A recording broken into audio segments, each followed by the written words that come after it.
Welcome to Ollywood. RRB mains Hindi special series जो शून्य से शिखर तक आपके लिए चलाई गई है, उसका सेशन 3 मैं आपके लिए ले आया हूँ। 4th, 5th, 6th, 7th आपको जल्दी मिल जाएगा। डेली 9 बजे आपको सेशन ओलीवुड पे फ्री में मिल रहे हैं। तो इसमें हम क्या करेंगे, आज हम थोड़े से अलग हटके क्वेश्चन करने वाले हैं। चलिए, एक शब्द का चयन करना है आपको, टाइम वेस्ट नहीं करूंगा मैं ज़्यादा। वह स्थान जो पृथ्वी, चंद्रमा, सूर्य आदि लोकों के मध्य स्थित हो तो उसे क्या बोलते हैं? अंतरिक्ष बोलते हैं। बस सुनते जाइएगा, चिंता मत कीजिएगा। जहाँ धरती और आकाश मिलते हैं उन्हें क्या बोलते हैं? क्षितिज बोलते हैं। जिसके पास कुछ ना हो उसे बोलते हैं, जिसके जो सही नहीं हो उसे बोलते हैं अवैध। जिसके पास धन ना हो उसे बोलते हैं निर्धन। जिसके पास कुछ ना हो वो होता है अकिंचन। ठीक है। मोक्ष की इच्छा रखने वाला योगी ना हो के वो होता है मुमुक्ष। मुमुक्ष मतलब जो मोक्ष की इच्छा रखे। आस्तिक जिसकी ईश्वर में आस्था हो। जानने की इच्छा रखने वाला जिज्ञासु होता है। योग करने वाला योगी होता है। बलवान के अन्याय से उत्पन्न जो भय होता है उसे बोलते हैं आतंक। ठीक है। तो और अपराध के लिए दिए जाने वाले दंड को सजा बोलते हैं। जिसे वशवर्ती बनाना कठिन हो, ठीक है, जिसे वशवर्ती बनाना कठिन हो तो उसे बोलते हैं दुर्धर्ष। ठीक है। चलिए, न टलने वाली घटना को होनहार बोल सकते हैं या होनी बोल सकते हैं, अनहोनी। तो होनी अनहोनी से अब वो डिपेंड करता है कि किस कॉन्टेक्स्ट में बात की जा रही है। जो अपने आप पर निर्भर रहता हो वो स्वावलंबी होता है। जो इंडिपेंडेंट होता है, खुद पे ही निर्भर रहता है। ठीक है। आत्मनिर्भर हम बोल सकते हैं। जो कठिनाई से मिलता है दुर्लभ बोलते हैं उसे। ठीक है। जो किसी पर अभियोग लाता है उसे बोलते हैं अभियंता। तैरने की जो इच्छा रखता है उसे तितिरसा बोलते हैं, जिसमें इच्छा हो तैरने की। ठीक है। और जो जीतने की इच्छा रखता है उसे जिगीसा बोलते हैं। सांझ और रात के बीच का जो समय होता है उसे गोधूली वेला बोलते हैं। सांझ और रात के बीच के समय को गोधूली वेला बोलते हैं। और दोपहर से पहले के समय को पूर्वाहन बोलते हैं। और दोपहर के बाद के समय को अपराहन बोलते हैं। जिसका विभाजन नहीं किया जा सके मतलब अविभाज्य संख्याएं भी होती हैं। जहाँ पहुँचना कठिन हो उसे बोलते हैं दुर्गम। ठीक है। और अगेय क्या होता है? जिसे गाया ना जा सके। जहाँ पहुँचना सरल हो वहाँ सुगम बोलते हैं उसे। विनयपूर्वक किया गया हठ, जो विनयपूर्वक हठ किया जाता है उसे क्या बोलते हैं? उसे आग्रह किया कहा जाता है कि हमने उनसे आग्रह किया। ठीक है। नम्रतापूर्वक जो बात कही जाती है उसे विनम्रता कहा जाता है। मन को लुभाने वाली वस्तु मनोहर होती है। ठीक है। मन को लुभाने वाली वस्तु मनोहर होती है। जिसका अनुभव किया गया हो उसे अनुभूत बोलते हैं। अद्भुत या आचार या विचार। तो कहते हैं ना कि मुझे सुख की अनुभूति हुई, तो अनुभूति मतलब अनुभव हुआ तो अनुभूत। ठीक है। आश्चर्यजनक हो जाने के लिए जो शब्द होता है वो उसे अद्भुत बोलते हैं।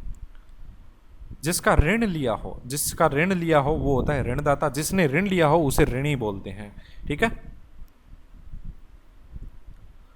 उचित से कम मूल्य लगाना, अवमूल्यन करना। चीज को 100 रुपए की है 70 की वैल्यूएशन करना उसकी, वो होता है अवमूल्यन। अधिमूल्यन होता है 100 वाली का 120 करना या 25 करना।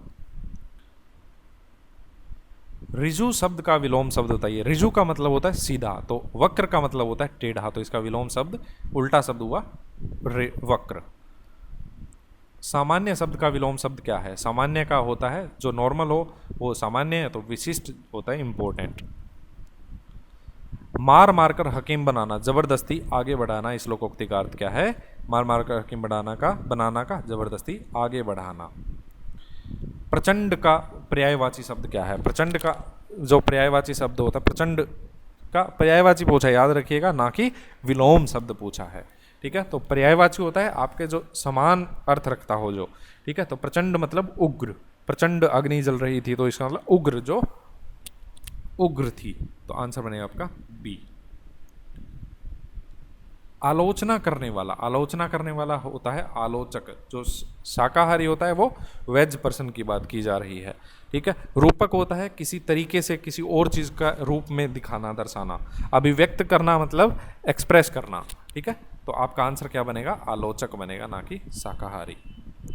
आलोचना करने वाला के लिए एक शब्द कौन सा है? आलोचक।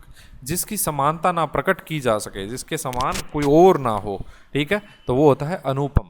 ठीक है। तो अब आपको नाम अगर आपने किसी का सुना हो तो आपको मतलब पता चल गया है कि अनुपम होता है इसका मतलब। ठीक है। प्रवेश शब्द का विलोम बताइए। प्रवेश द्वार बोलते हैं तो निकास द्वार होता है, प्रवेश होता है एंट्री गेट, और निकास द्वार होता है बाहर निकलने वाला निकास द्वार। ठीक है, निकास द्वार निकलने वाला गेट, एग्जिट गेट। नेक्स्ट है परतंत्र शब्द का विलोम बताइए। परतंत्र शब्द का विलोम है, परतंत्र मतलब जो किसी और के नीचे काम करता है। तो स्वतंत्र होता है कि अब इंडिपेंडेंट जो होता है, परतंत्र किसी दूसरे पर निर्भर, और स्वतंत्र किसी पर निर्भर ना हो, तो स्वतंत्र। विलोम शब्द पूछा गया है आपसे। चमक का पर्यायवाची बताइए। चमक का पर्यायवाची होता है, पर्यायवाची पूछा गया है मतलब सेम शब्द वाला, तो दीप्ति, कि दीप्तियाँ जो दिए जल रहे थे, दियों की दीप्ति कहते हैं ना कि देदीप्यमान, देदीप्यमान मतलब जिसकी दीप्ति चमक बहुत हो। ठीक है। साहित्यिक रचना के लिए डैश भाषा लोक भाषा का कार्य करते हुए भी उससे भिन्न होती है। तो साहित्यिक रचना के लिए प्रयुक्त भाषा, जो यूज़ की गई भाषा होती है, वो लोक भाषा का कार्य करते हुए भी, लोक भाषा का काम करती है वो, लेकिन उससे भिन्न होती है। प्रयुक्त मतलब यूज़ की हुई भाषा। 3 माह में एक बार होने वाला, 2 माह में एक बार होने वाला द्वैमासिक, वर्ष में एक बार होने वाला वार्षिक, 3 माह में होने वाला त्रैमासिक, 3 गुना होने वाला त्रिगुना। ठीक है, तो मतलब इनके पता होने से कन्फ्यूजन हो जाते हैं कई बार, अगर आपने हिंदी ज़्यादा ना पढ़ी हो तो। 3 माह में एक बार होने वाला त्रैमासिक होता है। सॉरी। भाषा का प्रयोग 2 रूपों में किया जा सकता है। एक तो सामान्य, जिससे लोक में डैश होता है, दूसरा साहित्यिक रचना के लिए, इसमें प्राय डैश भाषा का प्रयोग किया जाता है। तो साहित्यिक रचना के लिए हमेशा मोस्टली आपका अलंकारिक भाषा का यूज़ किया जाता है। ठीक है, तो अलंकारिक और एक भाषा जिसे सामान्य लोक में व्यवहार किया जाता है, भाषा से हमेशा व्यवहार किया जाता है, ना कि कार्य किए जाते हैं। भाषा संचालन नहीं करती, भाषा व्यवहार के तौर पे यूज़ की जाती है। तो सी बनेगा आंसर आपका। चादर के बाहर पैर पसारना। चादर के बाहर पैर पसारना का मतलब क्या होता है कि जितनी क्षमता नहीं है उससे अधिक व्यय करना। आमदनी 98, खर्चा रुपया। इंटरनेट विज्ञान और प्रौद्योगिकी की श्रेष्ठतम सौगातों में से एक है, लेकिन डैश यह है कि, यानी चिंता का विषय है कि, क्योंकि लेकिन है, पॉजिटिविटी बता के लेकिन आए, इसका मतलब नेगेटिव आएगा। यह है कि जैसे जैसे इंटरनेट हमारे जीवन को सुगम और गतिशील बना रहा है, वैसे वैसे इससे जुड़े खतरों की डैश भी बढ़ती जा रही है। तो इससे जुड़े खतरों की परिभाषा तो नहीं बढ़ती जा रही, संख्या हो सकता है, आशंका हो सकता है, स्थिति नहीं हो सकता। इसका मतलब इन दोनों में से एक होगा। लेकिन यथार्थ यह है कि बजाय नेगेटिव वर्ड आएगा, विडंबना यह है कि, ठीक है, अहो विडंबना कहते हैं ना कि अहो विडंबना, विडंबना यह है कि इंटरनेट हमारे जीवन को सुगम और गतिशील तो बना रहा है, लेकिन खतरे भी बढ़ते जा रहे हैं। तो सी बनेगा आंसर आपका। व्यक्तिगत महत्वाकांक्षा, जो एक्सपेक्टेशंस हैं, व्यक्ति को कितना ऊपर गिरा सकती है? ऊपर गिरा नहीं सकती, नीचे गिरा सकती है। कितना नीचे गिरा सकती है? तो आंसर बनेगा आपका, किस में एरर है? बी में एरर है। ठीक है, चलिए, अगर आप इस सीरीज़ के और सेशंस देखना चाहते हैं तो आपको इस सीरीज़ के सेशन डेली आपको 9 बजे मिल ही रहे हैं। अगर आप मेंस मेगा पैक खरीदना चाहते हैं तो VMAX कोड यूज़ कर सकते हैं। ओलीबोर्ड के ऊपर कोई भी सीरीज़ या टेस्ट सीरीज़ परचेज करते हैं आप तो बेनिफिट मिलेगा आपको, इसके अंदर मैक्सिमम डिस्काउंट मिलेगा। और आपको जो मेंस मेगा पैक है इसके अंदर क्लासेस तो मिलेंगी। मोस्ट इंपॉर्टेंट जो चीज़ है वो LPS है, जो मेरी फेवरेट चीज़ रही है हमेशा से, वो LPS आपको मिलेगा। और इतने टीचर्स की गाइडेंस आपको मिलेगी, जिन जिन लोगों की आपको गाइडेंस चाहिए उनकी ले लीजिए आप, लेकिन एक्सेस होगा तो हमारे पास हमेशा मौका होता है किसी भी टीचर्स को एक्सेस करने का। अगर आपको इस सीरीज़ के कोर्सेज चाहिए तो कमेंट करके बताइएगा। टेलीग्राम ग्रुप ज्वाइन कर सकते हैं आप प्रिंटेबल PDFs के लिए, तो सर्च कीजिए Oliveboard is the new black. Telegram के अंदर आप ज्वाइन कर सकते हैं फ्री में। अगर आपको वीडियो अच्छी लगी है तो लाइक कीजिए, शेयर कीजिए अपने सीरीज दोस्तों के साथ, जिन्हें जॉब की सख्त जरूरत है, जिनकी फैमिली को जॉब की सख्त जरूरत है। वो सब्सक्राइब करके बेल आइकन दबाना है कि नहीं, ये डिसीजन अब आपका है। Thank you so much.